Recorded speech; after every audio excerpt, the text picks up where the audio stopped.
festival sa kisi-kisi. Parintahan mo. Giirintahan sa kisi-kisi ang imo nga costume. Okay lang. Problema, kinaitabog niya sa Negros Oriental. Nag-abot ang Philippine Tourism Authority, kag DOT, kay ma-document sila. And they will take pictures for their annual calendar and for a book on Philippine festivals. So, ang na-publish both sa calendar kag sa libro, imo costume, but hindi address imo name sa kisi-kisi. In short, it is technical.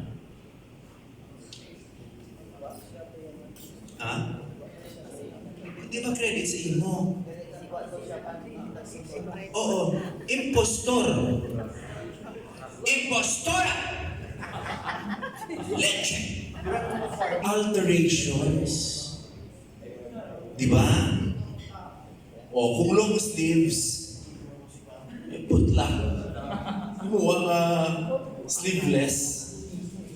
Diba? O, buntingon. Make the extra effort. Nakakwarta ka, pero adjust mo ang look sa costume. See? Win-win situation. Because this has happened so many times. As a matter of fact, I know of 2 LGUs nga ang mga mayors nag-away niya. Because this can be a very, very sensitive matter. Ikuha niya ang costumes. But sa hambal ng isa ka mayor na, that's not under my control.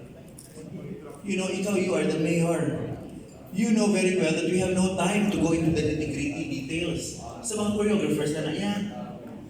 Diba? Hashtag costume kaya contingent, chikon ko pa, original pa. Hindi na. That's not the job of the mayors. But this can be very, very sensitive. So, carefully, Monteverde. Or carefully's peanut butter.